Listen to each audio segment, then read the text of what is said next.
The alarm bells echoed through the bridge of the Alliance ship Aurora's Edge as Captain Ryan Webb stared at the massive debris field floating in the dark space ahead. Metal fragments the size of buildings drifted slowly in the emptiness, twisted, and burned beyond recognition.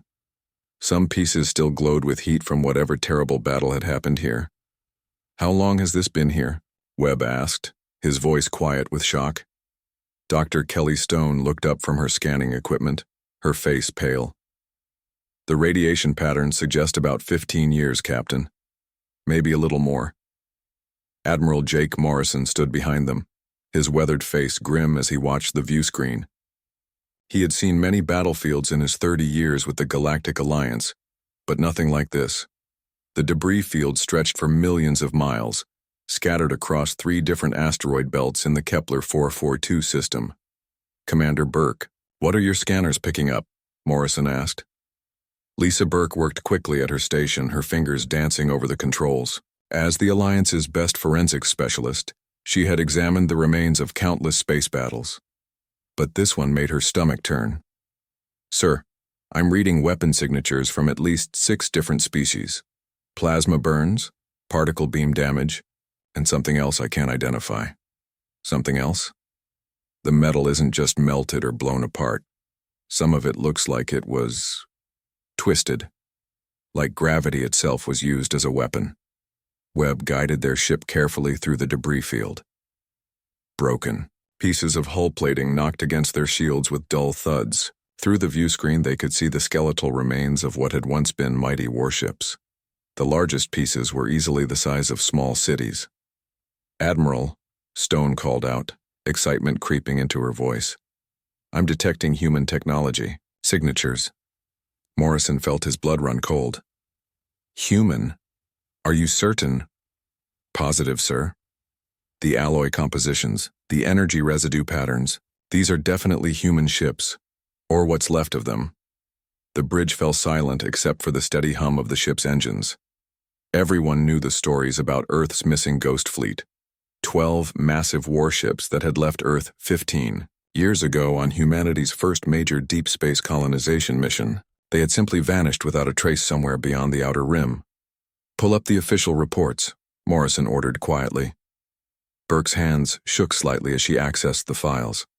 According to Earth Command, the Ghost Fleet was destroyed by spatial anomalies near the Vega system. All hands lost, no survivors, no signals received. "Then what are human ships doing out here, 300 light-years away?" Webb muttered. Morrison stared at the wreckage drifting past their ship. Something was very wrong with this picture. The official story had never sat right with him. 12 of humanity's most advanced warships, crewed by their best officers, all destroyed by natural phenomena. It seemed impossible. "Take us deeper into the field," he ordered. "I want to examine the largest pieces." As they moved further in, the true scale of the battle became clear. This hadn't been a quick fight. Debris patterns showed that ships had maneuvered for hours, maybe days, across vast distances. Energy burns on the asteroids indicated that some vessels had used the floating rocks as cover. "Captain, look at this," Stone said, pointing to a massive chunk of hull plating that floated nearby. "See those impact patterns? The damage isn't random. Someone was targeting specific systems with surgical precision." Webb nodded grimly. "And look at the way this debris is scattered. It's not the pattern you'd see from ships being overwhelmed and destroyed. It looks more like they were fighting back," Morrison finished. "And doing it well." Burke suddenly straightened at her station. "Admiral, I'm picking up something unusual. There's a piece of wreckage about 2 kilometers ahead that's giving off faint energy readings. Still active after 15 years. "Barely, but yes, sir. It might be a data core or emergency beacon." Morrison felt his pulse quicken. "Take us to it." The piece of wreckage turned out to be part of a ship's bridge section, somehow still partially intact despite the massive damage around it. Through the twisted metal, they could see the dark interior of what had once been a command center. "I'm reading atmosphere inside," Burke reported. "Thin but breathable, and there's definitely an active data storage unit in there." Morrison made his decision quickly. "Prep the boarding shuttle. I want a team over there in 20 minutes. An hour later, Morrison floated through the broken bridge in his environmental suit, his helmet light cutting through the darkness. The inside of the ship was a tomb. Blast damage covered every surface, and loose debris drifted everywhere. But, somehow, one small section near what had been the communication station was still powered. "Admiral, over here," Burke called through the comm. She had found the data core, a small black box about the size of a briefcase, still blinking with faint lights. Morrison carefully disconnected the device and handed it to her. "Can you access it? It's heavily encrypted, but I think so. Give me a few hours back on the ship." As they prepared to leave, Stone's voice crackled over the radio. "Admiral, you need to see this before we go." She had found something that made Morrison's blood freeze. Burned into the metal wall near the captain's chair were symbols. Not random damage from the battle, but deliberate markings, human writing. The message was simple but chilling. They knew we were coming. Back on the Aurora's edge, Morrison paced the bridge while Burke worked on the data core. Hours passed before she finally looked up, her face white as paper. "Admiral, I've got partial files. Battle logs, communications records, tactical data." "What do they say?" Burke swallowed hard. "Sir, according to these logs, the Ghost Fleet wasn't destroyed by spatial anomalies. They were ambushed by a coalition of 6 alien species. Ships from the hegemony worlds, the Krell Empire, the Zephyrian clans." Morrison frowned. "That's impossible. Those species have been at war with each other for decades. They'd never worked together." "The logs say they did, sir. Just this once. To eliminate what they called the human threat." Webb leaned forward. "What threat? Earth barely had a dozen ships capable of deep space travel 15 years ago." "I don't know, Captain, but there's more." Burke's voice was barely a whisper. "The battle lasted for 6 days. The human ships were outnumbered 50-1, but somehow they managed to destroy over 200 enemy vessels before—" She trailed off, staring at the screen. "Before what?" Morrison demanded. "That's just it, sir." The logs cut off suddenly, but there's no record of the human ships being destroyed. The last entry just says Phase 2 initiated, and then nothing. Morrison felt a chill run down his spine. "No human bodies were found in the wreckage." "None at all, sir. No escape pods, no life support sections, no personal effects. It's like the crews just vanished." The bridge fell silent as everyone absorbed this information. Somewhere out in the darkness, the remains of humanity's ghost fleet drifted among the stars. But the crews were gone, and their fate remained a mystery that made Morrison's skin crawl. Whatever had happened here 15 years ago, the official story was a lie. And Admiral Jake Morrison was beginning to suspect that Earth knew exactly what had really occurred in the Kepler 442 system. Admiral Morrison stood in the communication room of the Alliance station, waiting for the encrypted signal from Earth to connect. 3 days had passed since they discovered the Ghost Fleet's remains, and he needed answers. The data core had revealed fragments of battle logs that made no sense, and the mystery was eating at him. The view screen flickered to life, showing the familiar face of General Alex Carter from Earth Defense Command. Morrison had known Carter for 20 years, but something was different about his old friend. Carter looked older, more tired, but his eyes held a sharpness that hadn't been there before. "Jake," Carter said with a slight smile, "I heard you found something interesting out in the Kepler system." Morrison felt his stomach tighten. Carter's tone was too casual, too knowing. "Alex, we need to talk. The Ghost Fleet wasn't destroyed. By spatial anomalies, was it?" Carter was quiet for a long moment, his face unreadable. Then he sighed deeply. "No, Jake, it wasn't." "Then what the hell happened out there?" "The battle logs show human ships fighting against impossible odds. 6 different alien species working together to attack our people. And the crews just vanished." "The crews didn't vanish, Jake. They came home." Morrison stared at the screen in shock. "What?" "Meet me at Luna Station tomorrow. Bring your investigation team, but tell no one else where you're going." "And Jake?" Carter's expression grew serious. "What I'm about to show you will change everything you think you know about Earth's place in this galaxy? The next day, Morrison's shuttle docked at Luna Station with his core team. Burke, Webb, and Stone followed him through corridors that seemed strangely empty. Usually, Luna Station buzzed with activity, but today they saw very few people. Carter met them at the main airlock, accompanied by a woman Morrison didn't recognize. She was tall and athletic, with graying hair and scars on her hands that spoke of military service. "Jake, I'd like you to meet Colonel Amy Ross," Carter said. She commanded the battleship Freedom's Call during the Kepler engagement. Morrison's mouth fell open. According to official records, the Freedom's Call had been destroyed with all hands 15 years ago. But here stood its captain, very much alive. Ross stepped forward and shook Morrison's hand firmly. "Admiral, it's good to finally meet you. I've heard a lot about your work with the Alliance." "Colonel Ross," Morrison managed, "your ship was listed as destroyed. How is this possible?" "Because that's what we wanted the galaxy to believe," Carter said quietly. "Come on, there's a lot you need to see." They walked through Luna Station's corridors to a section Morrison had never seen before. Carter pressed his hand to a scanner, and thick blast doors slid open to reveal an elevator that descended deep into the moon's interior. 15 years ago, Carter began as they rode down. "We intercepted communications between 6 major alien powers. The Hegemony Coalition had decided that humanity was becoming too dangerous to ignore. They planned a coordinated strike to wipe out our deep space capabilities before we could establish ourselves as a real threat." The elevator stopped, and the doors opened to reveal a massive underground facility.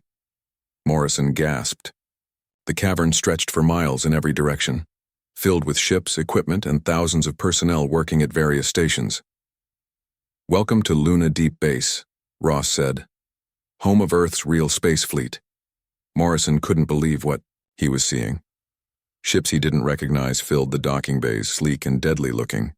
The technology appeared decades ahead of anything he knew Earth possessed. "The Ghost Fleet mission was bait," Carter continued as they walked along a viewing platform. "We knew the Coalition would attack, so we gave them a target they couldn't resist.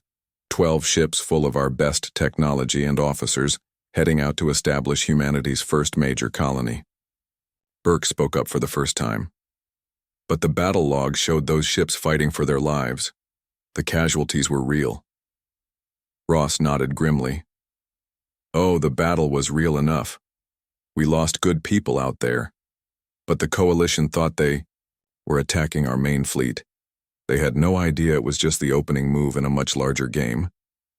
They entered a briefing room where holographic displays showed star maps covering half the galaxy.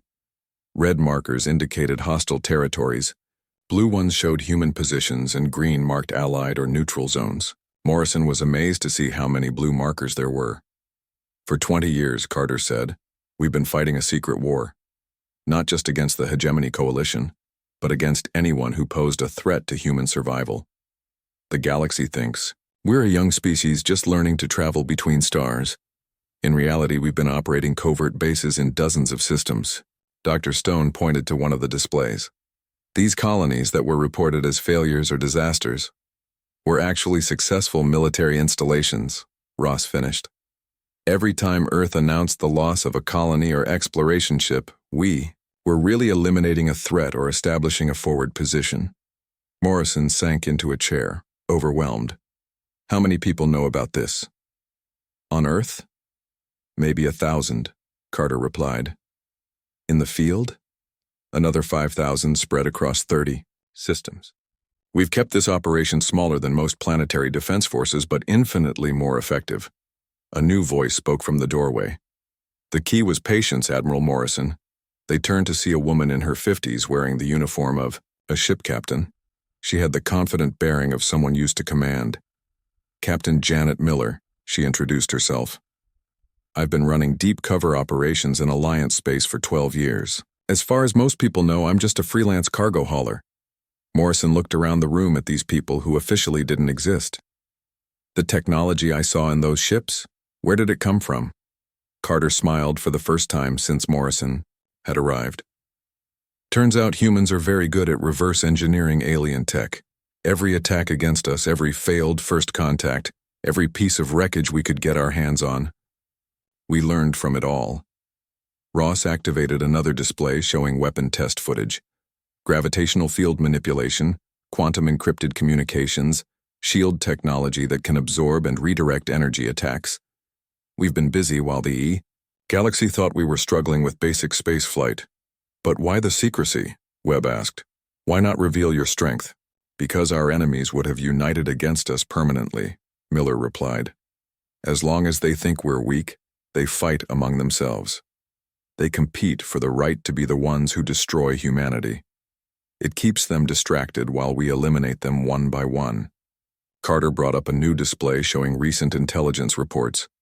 In the past 15 years, we've prevented 4 major wars that would have destabilized this entire sector. We've eliminated 17 different species or factions that posed direct threats to human colonies. And we've done it all while maintaining the illusion that Earth is barely capable of defending itself. Morrison studied the reports, his mind racing.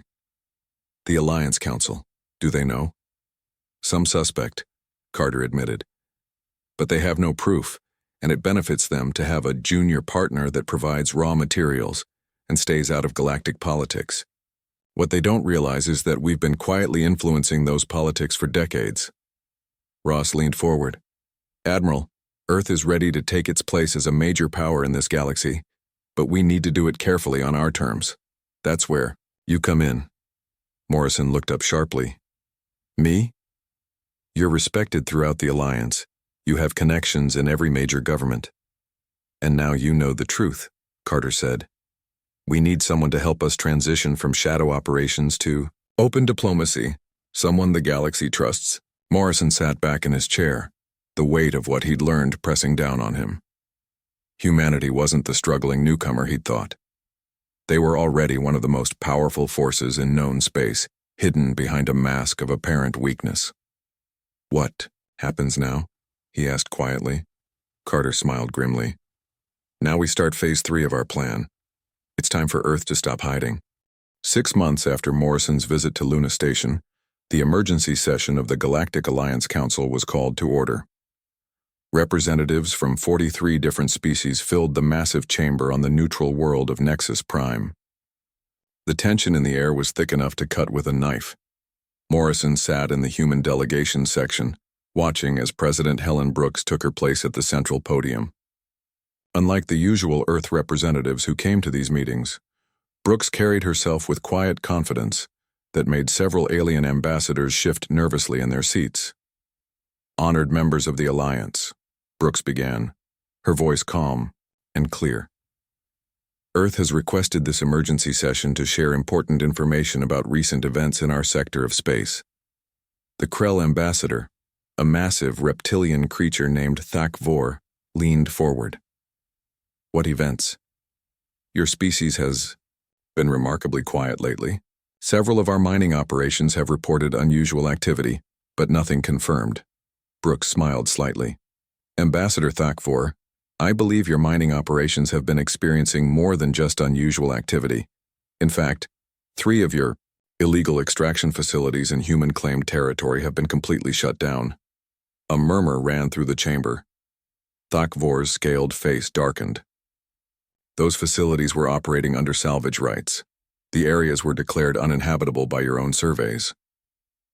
Those surveys were intentionally false, Brooks replied calmly.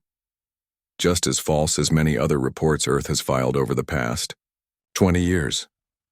Admiral Morrison watched as confusion spread across the faces of the alien delegates. Brooks had their attention now, but they didn't understand what she was telling them yet. Dr. Rachel Kim, sitting in the Earth delegation, activated a holographic display that filled the center of the chamber. The image showed a star map of local space, but it looked nothing like the official charts most delegates were familiar with. This is the real map of human territory and operations, Brooks announced. Not the small cluster of worlds we've claimed, publicly, but our actual area of influence. The blue markers indicating human presence covered a vast area, stretching across dozens of systems that were supposedly empty or controlled by other species. Gasps and angry chittering sounds came from various parts of the chamber. The Hegemony Coalition representative, a tall being with 4 arms named Quextal, stood abruptly. This is impossible. These systems are under coalition control. We have mining rights, military bases. Had, Brooks corrected. Past tense. Your bases were removed over the past 15 years as part of our defensive operations. Morrison stood from his seat. I can confirm these claims. As part of my investigation into the missing Ghost Fleet, I discovered evidence of systematic human operations across multiple sectors. The chamber erupted in angry voices speaking dozens of different languages. The Alliance chairman, an elderly being from the Neutral Wisdom Council, called for order. President Brooks, the chairman said carefully, are you claiming that humanity has been conducting military operations without Alliance knowledge or approval? We are claiming that humanity has been defending itself against multiple extinction-level threats, Brooks replied. Threats that required immediate action to prevent the complete destruction of our species. Brooks nodded to Dr. Kim, who changed the display to show intercepted communications. The alien text was translated into standard galactic script, and the content made several delegates recoil in shock. These are communications we intercepted 23 years ago, Brooks explained.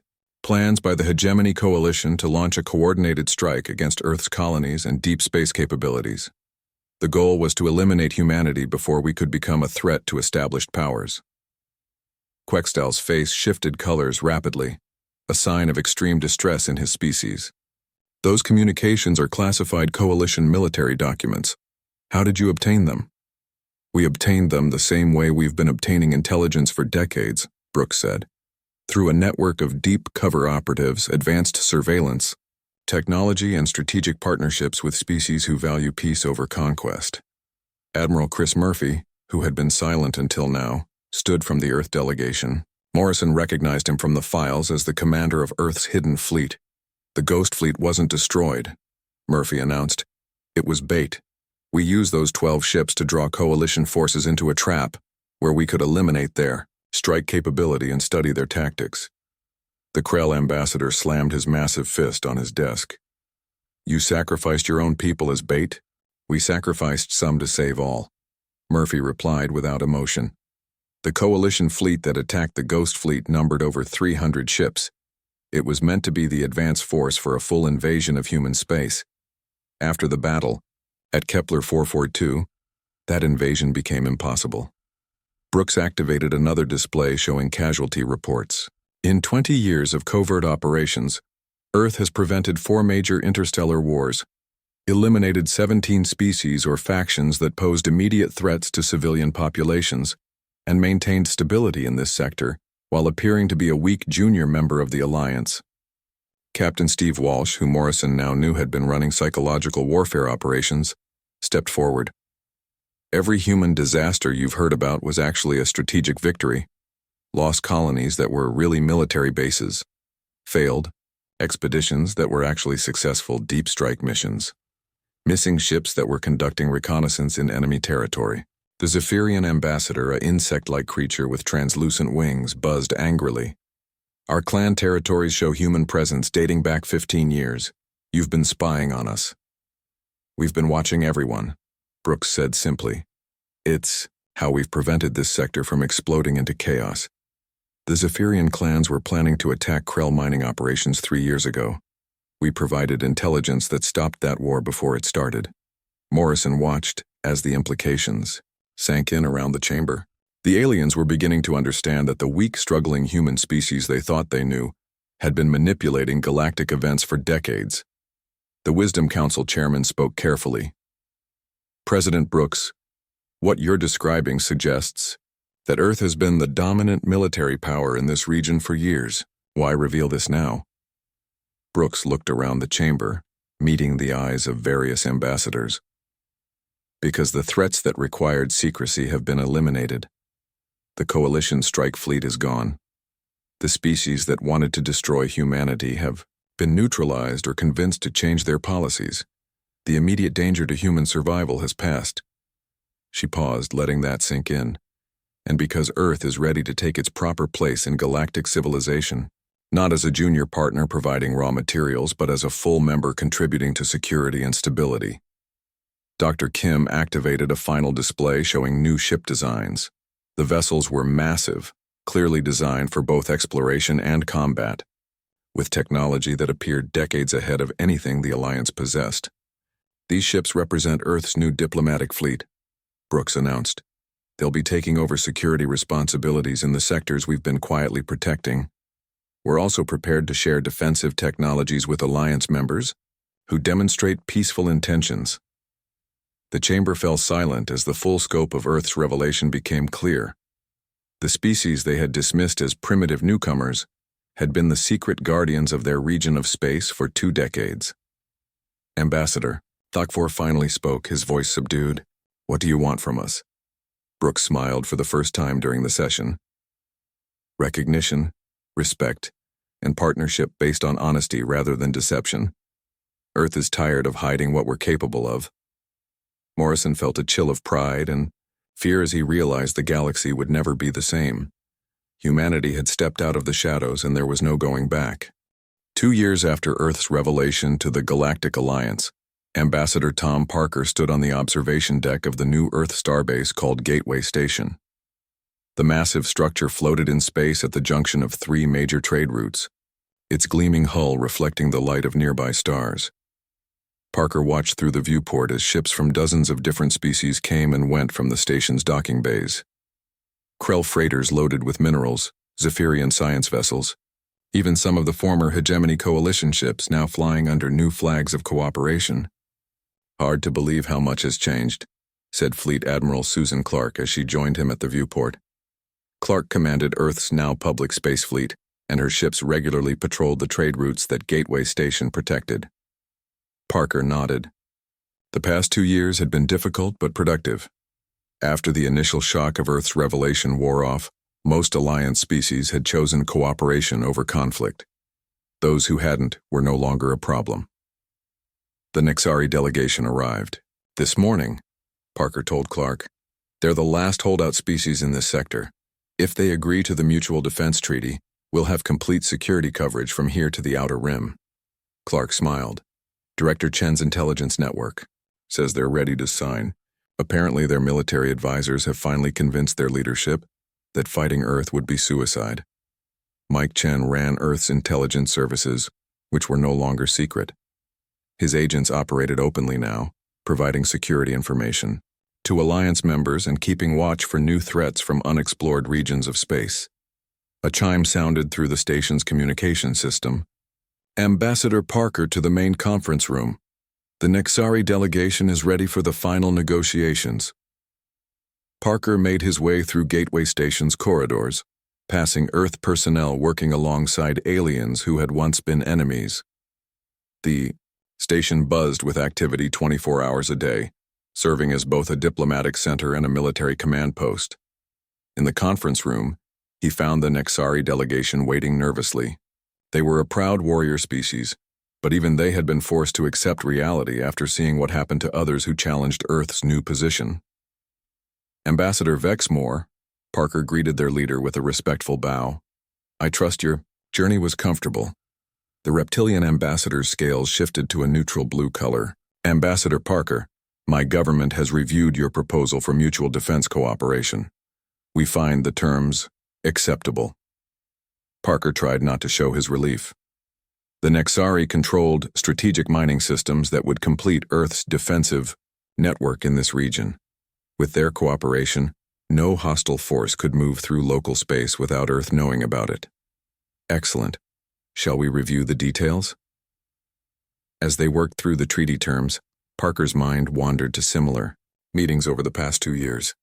Species after species had come to Gateway Station, initially angry or frightened about Earth's deception, but eventually accepting the new reality. The process had been surprisingly smooth. Most civilizations, once they understood what Earth had actually accomplished, were impressed rather than angry. The secret war Earth had fought had protected everyone in the region, not just humanity. A few species had tried to resist. The Krath Empire had launched what they called a punitive expedition against human colonies 6 months ago. Their fleet of 50 warships had lasted exactly 17 minutes against Earth's defensive systems before surrendering. The survivors were treated well, and eventually returned home with a message. Earth wanted peace, but would defend itself and its allies with overwhelming force if necessary. There is one concern my government wishes to address, Vexmore said, interrupting Parker's thoughts. Your species' military capabilities appear to grow constantly. How do we know you won't eventually turn those capabilities against us? It was a fair question, one that Parker had answered many times before. Because we don't want to rule the galaxy, Ambassador. We want to explore it, trade with it, and keep it stable. Conquest would interfere with all of those goals. Captain Janet. Miller, who had been sitting quietly in the corner, spoke up. The Nexari military files show you've studied our defensive actions over the past 20 years. In every case, we only used the minimum force necessary to neutralize threats. We could have destroyed entire species, but we chose surgical strikes against military targets instead. Vexmore's scales shifted to a thoughtful green. This is true. Your restraint has been notable. After 3 hours of discussion, the treaty was signed. The Nexari would provide intelligence about threats from their border regions, while Earth would guarantee protection against external attacks. It was the same deal Earth had made with 37 other species. That evening, Parker joined Admiral Clark and Director Chen in the station's command center. Holographic displays showed the current status of Earth's expanded area of operations. Blue markers indicated Allied territories, green showed neutral zones under Earth protection, and red marked the few remaining hostile regions. The red zones are shrinking every month, Chen reported. Most of the remaining threats are either too small to matter or too far away to reach us. Clark nodded toward a display showing ship construction schedules. The new diplomatic fleet will be ready for launch next month. 12 ships designed for long-range exploration and first contact with species beyond our current borders. Parker studied the ship designs. They were beautiful vessels, sleek and obviously advanced, but built for discovery rather than war. Any word from the deep space probes? Still sending back data, Chen replied. We've identified at least 30 previously. Unknown civilizations in the next spiral arm. Some appear to be at our technology level or higher. The thought of meeting truly advanced alien species both excited and concerned Parker. Earth had dominated their local region by being more advanced than their neighbors. But what would happen when they encountered species that had been traveling between stars for thousands of years? We'll deal with that when we come to it, Clark said, apparently reading his thoughts. For now, we focus on what we've built here. Parker looked out, through the command center's viewport at the ships moving through space around Gateway Station. Earth freighters carried goods between allied worlds. Diplomatic vessels traveled to negotiate new agreements. And always present, though less obvious, were the sleek warships that guaranteed the peace they had created. It's funny, Parker said, quietly. 20 years ago, Earth was terrified that alien contact would mean our destruction. Now we're the ones keeping the peace for half the galaxy. Chen chuckled. Fear is a powerful motivator. It made us prepare for the worst while hoping for the best. A communication alert chimed through the command center. The duty officer announced, Admiral Clark, we're receiving a priority message from the exploration ship New Horizons. Captain Reynolds reports first contact with an unknown species in the Andromeda border region. Clark straightened. Put it through. Captain Rachel Reynolds appeared on the main view screen, her face excited but cautious. Admiral, we've encountered a species that calls itself the Eternal Collective. They claim to have been monitoring our expansion for the past year. They want to arrange formal diplomatic contact. Parker felt his pulse quicken. Another new species. Another potential ally or threat. But Earth was ready for whatever came next. Arrange the meeting, Captain, Clark ordered, and send word to Earth Command. It looks like humanity's next chapter is about to begin.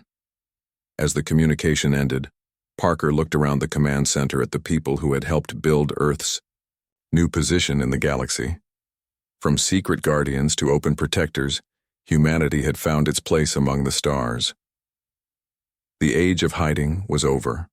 The age of true exploration was just beginning.